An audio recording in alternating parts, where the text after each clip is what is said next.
When a child dies, the loss does not sit neatly in time. Identity shifts, relationships change, meaning fractures, and sometimes never fully reforms.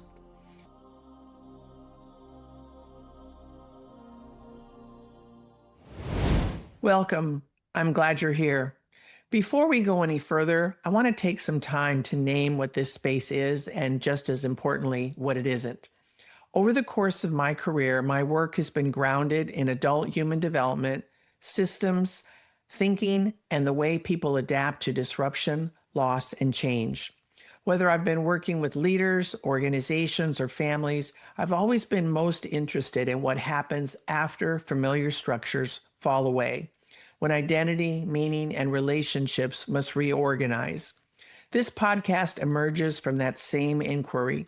After much reflection, I've made the decision to transition from my long-running podcast, The Other Side of Potential, into a more focused and contemplative body of work, one centered on a topic that matters deeply to me. This new space is called Beyond the Loss: Life and Identity After a Child Dies. This podcast does not replace or mirror my consulting or coaching work. It isn't an extension of professional services, and it isn't something to be applied or followed. Instead, it explores a domain where human development and systems disruption are unmistakably present, yet often misunderstood or oversimplified. When a child dies, the loss does not sit neatly in time. Identity shifts, relationships change, meaning fractures, and sometimes never fully reforms. And yet, most conversations available to parents focus on early grief, storytelling, or survival. Those spaces matter, and they exist elsewhere. But this is a different kind of conversation that I want to be having. Beyond the Loss is not a storytelling or early grief podcast. It isn't about recounting the circumstances of your child's death, and it isn't about fixing grief, finding closure, or moving on. Instead, the conversations here are reflective and integrative. They center on how life, identity, and meaning reorganize over time, and often unevenly, often without resolution after the death of a child. They are held with care, without comparison, judgment, or hierarchy.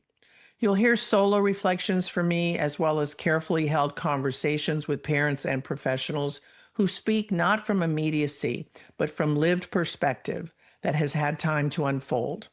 That distinction matters. There is a difference between the urgency of early grief and the longer, quieter work of integration. This space holds the latter, not because the former is unimportant, but because it is already so well represented. So who is this space for? You may find yourself here if you are a parent who recognizes that distinction that I've just mentioned, someone who is no longer in the earliest phase of loss, but is living inside it in what I call the long after. You may also be here as a professional who supports bereaved parents and is willing to reflect honestly on the limits and blind spots of your own field. Or you may be here because you stand beside someone who has lost a child and sense that the usual language around grief doesn't quite fit. You do not need to have answers to be here, and you do not need to explain your loss, and you don't need to arrive anywhere in particular. This space exists alongside my professional work, not as an offering to be purchased or a path to be followed, but as a place for reflection, dignity, and understanding. If this orientation resonates with you, you're welcome to stay and listen. And if this isn't the right time, I trust that too. In the next episode, I want to begin by exploring something that often goes unnamed: the way identity itself breaks when a child dies, and why there is so little language available to describe who you become afterward. For now, thank you for being here.